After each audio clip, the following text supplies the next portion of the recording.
এই তো মাটির চুলাতে দারুণ কালার আছে তো তুলি সব দিকে আজান দিতে আর তুমি কি বলগা রান্না শুরু করে দিছেন। আমি খাবো কখন বলে দিনি, তুমি রান্নবেন কখন আর আমরা খাবো কখন? অনেকদিন পর আজকে আবার আমরা মাটির চুলা রান্না শুরু করে দিচ্ছি, মানে তুলির সেই মাটির চুলার রান্না। বাসায় আসার পর থেকে, মানে রাজশাহী থেকে বাড়িতে আসার পর থেকে তুলি গ্যাসের চুলাতেই রান্না করছে। তো আজকে তুলি যে বট রান্না করছে, মানে আমরা ভুড়ি বলি, গরুর ভুড়ি, তাই না? তো বট রান্না করছে আর এগুলো আজকে মাটির চুলাতে রান্না করছে। মাটির চুলা রান্না মানে অন্যরকম টেস্ট। এবং সাথে আছে যে আলুগুলা ভাজা রাখিছে তুলি, এই বটের সাথে আলু দিবে। আমার আবার আলু বেশি ভালো লাগে খাইতে। আর একটা কথা, আমাদের কিন্তু এটা হচ্ছে নতুন পেজ রাজশাহীর আপা 2। হ্যাঁ, আমাদের আগের যে পেজ দুটা ছিল রাজশাহীর আপা শান্ততুলি, একটু প্রবলেমের কারণে আমরা ওইগুলাতে ভিডিও দিতে পারছি না। তো আপনারা অনেকেই যে ভিডিওগুলো দেখছেন রাজশাহীর আপা বা শান্ততুলি ব্লগ, সবগুলো ফেক পেজ। তো এটা হচ্ছে আমাদের আসল পেজ। এখন থেকে আপনারা এই পেজে পাবেন রাজশাহীর আপা 2। এই পেজে এখন থেকে নিত্য নতুন ভিডিও পাবেন।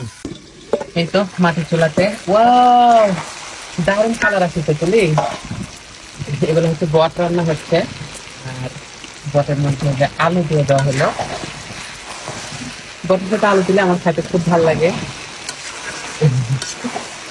সেই সুন্দর একটা কালার আসছে আর একটা স্মেলও আসছে দারুণ। আমার মনে হয় প্রায় বেশিরভাগ মানুষ আলু দিয়ে খায় না, অনেকে আলু ছাড়াও খায়, অনেকে আলু ছাড়াও খায়। হ্যাঁ খায়, কিন্তু আমার মনে হয় না, আমি আলু দিয়ে খাই। কারণ মনে হচ্ছে বট অল্প যদি হয়, আলু যদি বেশি হয়, তাও বটের স্মেলটা থাকবে, এটাই ভালো লাগবে আমার কাছে। গরুর মাংস যদি ঝোল থাকে, তার সাথে যদি 10টা আলু থাকে তাহলেই হয়ে যাবে।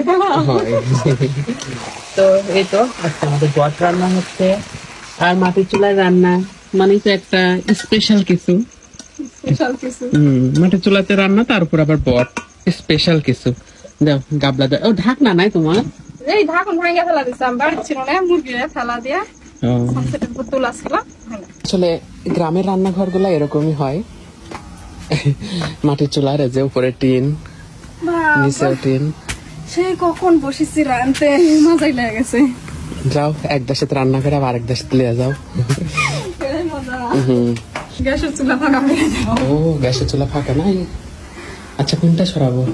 গরম দেখো। না, আমি এটা সরাই। এই নাও, রাখো। এটাতে কি রান্না হয়েছে? কচু। দেখি, উঠাও একটু দেখি। আজকে আমি সব চুলা জ্বালা দিছি। এখানে হচ্ছে মাছ দিয়ে কচু রান্না হয়েছে, এখানে এখানে ভাত। চলো আজকে এখন ওগুলা নিয়ে আসি। যাও। গরম লেগেছে রে। গরম লেগেছে? এত বৃষ্টি হতে তো গরম লাগতো না। তা ঠিক, বৃষ্টি